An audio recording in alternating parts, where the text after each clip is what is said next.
Hello famille, j'espère que nous allons bien. Aujourd'hui, j'ai vraiment à cœur de parler du mariage. Avant tout, qu'est-ce que c'est? Le mariage est une institution divine. Le mariage est le fait pour Dieu de mettre deux personnes ensemble pour en faire une seule personne dans l'optique pour elles d'accomplir leur destinée. Ça, c'est le mariage.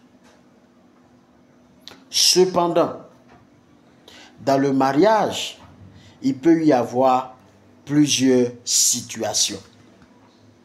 Dans le mariage, il peut y avoir plusieurs réalités. Ce n'est pas parce que Dieu est dans un mariage qu'il n'y aura pas de mauvais moments.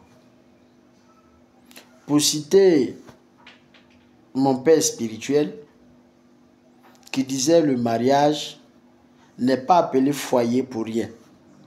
Vous savez quoi les amis? Le foyer, c'est là où il y a du feu. Et pour imager cela, lorsque vous vous mariez, c'est comme si vous étiez dans une maison. Une maison qui n'a ni porte, ni fenêtre pour vous permettre de vous échapper. Et on y met du feu. Si les deux personnes décident chacun de gérer cette réalité et laisser le feu gagner du terrain, les deux personnes vont mourir. Cependant, si elles décident de se donner la main d'association parce qu'elles sont une seule et même personne depuis qu'elles sont mariées, elles pourront s'en sortir. Et elles vont s'en sortir. Parce qu'elles vont trouver des solutions pour pouvoir éteindre le feu. Donc, mon frère, ma soeur, je viens te dire que oui, le mariage n'est pas un jeu. Le mariage n'est pas ce que nous voyons à la télévision. Le mariage n'est pas ce que nous voyons sur les réseaux sociaux. Comme je l'ai dit, il peut y avoir et il y aura de bons moments. Mais il y aura aussi de mauvais moments.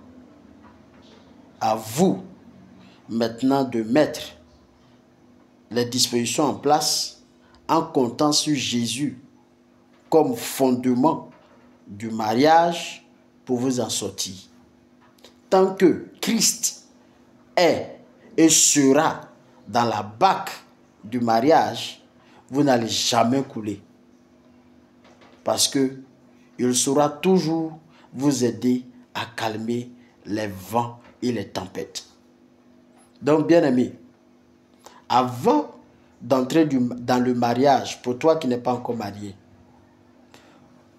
avant d'entrer dans le mariage, mon frère, ma soeur, je te demande, par la compassion du Christ, de prendre le temps de vraiment prier le Seigneur, de vraiment fléchir genoux et demander la volonté de Dieu.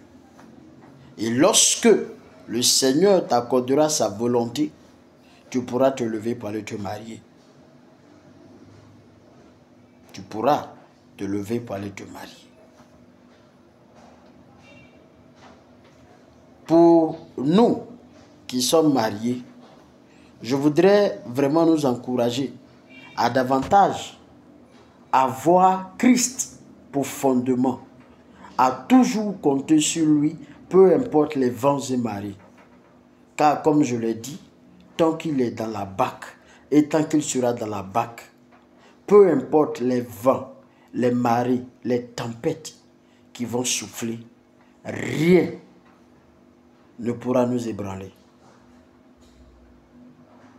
Que Dieu nous aide et À la prochaine.